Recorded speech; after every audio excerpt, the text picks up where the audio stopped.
안녕하십니까, 유원석입니다. 오늘은 두 가지 문제를 좀 이야기해 보고 싶습니다. 첫째는 트럼프 대통령이 김정은이를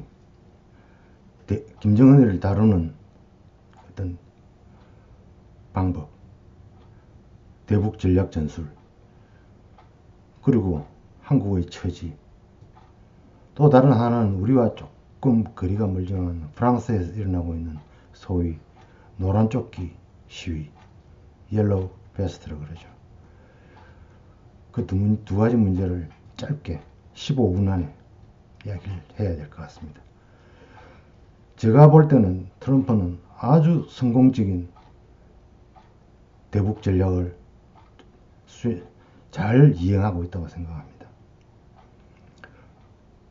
싱가포르에서 만난 이후 달라진 게 뭐가 있냐 하는 이야기가 미국 국내 국방 외교 전문가들 사이에 우려가 나오고 있고, 특히 한국의 논평가, 우파 논평가들로부터 많은 비난과 실망을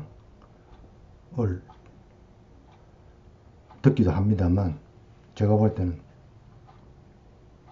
지금 현재까지 트럼프의 전략 전술에는 한 가지 차질도 없이 잘 이행되고 있다고 생각합니다.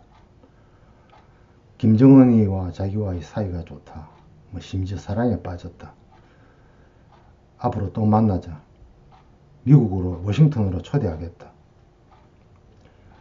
김정은이 입장에서는 지금 현재까지 평양 왕궁을 떠나서 바깥으로 나가 트럼프를 만나는 건 비유해서 말하자면 마치 드라큘라 백작이 자기 성을 떠나서 햇볕처럼 나오는 거나 똑같습니다. 자기 모습을 외부에 보이고 트럼프가 등을 두드리고 구름에 위에 띄워줄 때마다 그는 점점 대내외적인 압박에 시달릴 겁니다. 트럼프의 자화자찬이라고 말하는 이른바 1년간, 자기가 하고 나서 1년간 미사일 실험이 한 번도 없었다. 이걸 우리가 그냥 좀 우습게 생각할 수도 있지만,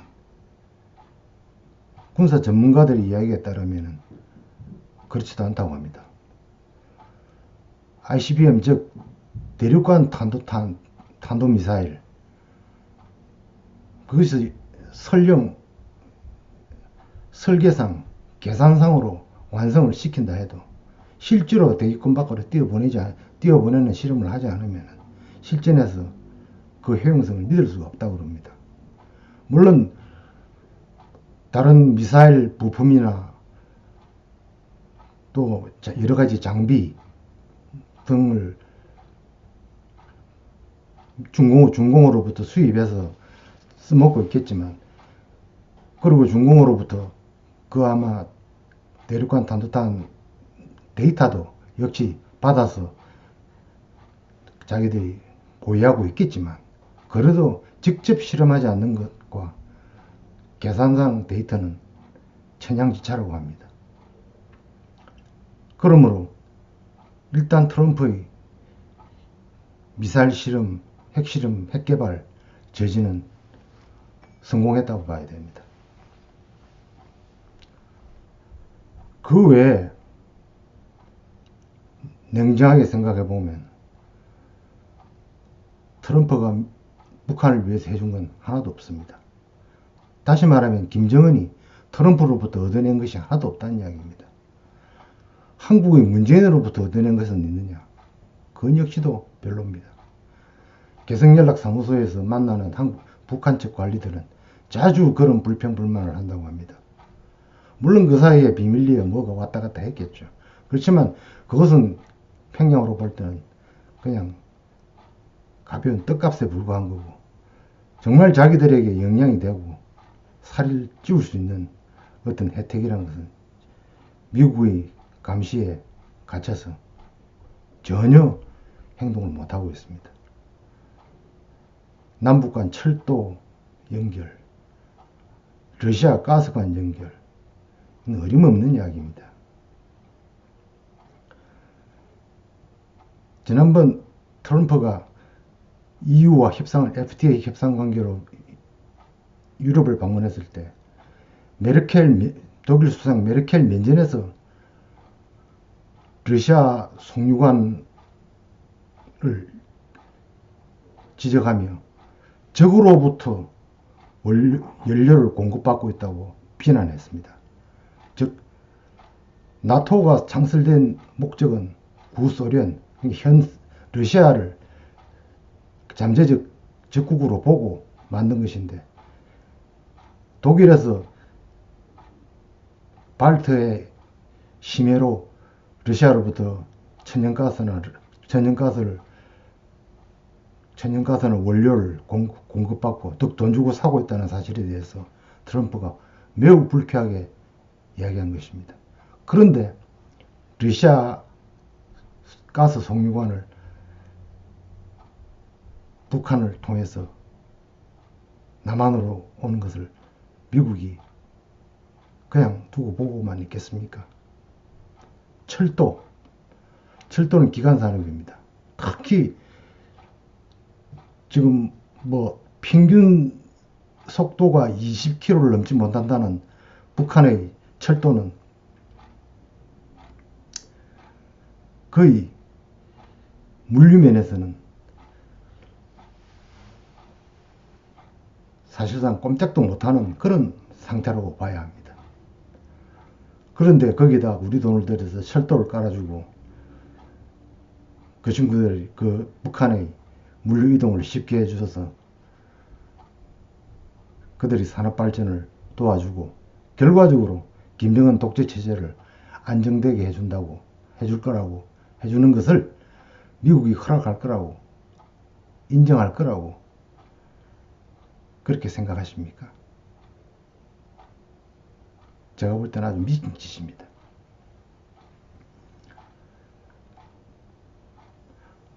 도대체 무슨 생각인지 알 수가 없는 현 정권의 태도입니다. 그런 점에서 볼 때 김정은이 올해나 가까운 시일 안에 서울 답방을 한다. 김정은으로서는 그럴 필요를 못 느낄 겁니다. 더구나 내년 1월, 2월에 트럼프가 다시 한번 만나자고 공개적으로 이야기가 나온 마당에 트럼프로부터 하청업자보다 못한 대우를 받는 문재인을 만나러 뭐하러 오겠습니까? 이미 한국에는 김정은이 팬까지도 생겼다는 마당에, 그리고 거의 국정의 70%가 종북 좌파들로 채워지고 국민들은 거의 대북 경계에서 마비된 상태로 있다고 말해도 무리가 없을 정도로 해해진 상태에 김정은이 뭐하러 그 존엄한 모습을, 옥체를 새삼스럽게 남조선에 보일 필요가 있겠습니까? 아직 그럴 단계는 아닐 겁니다, 아마.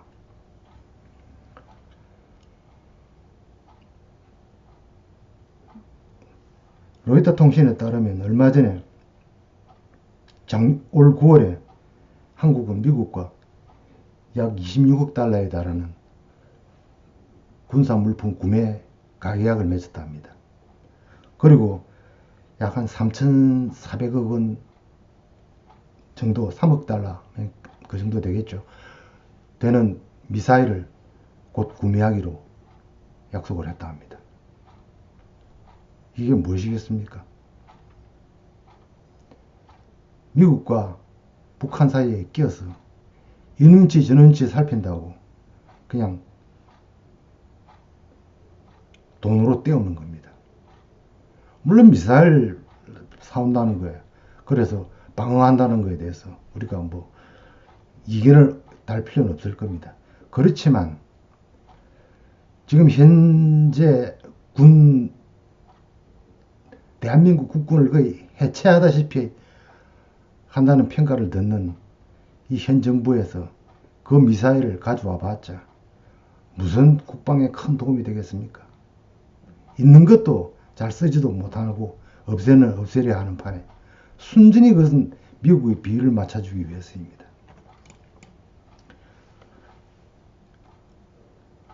그 점에서 우리는 조금 어떤 좀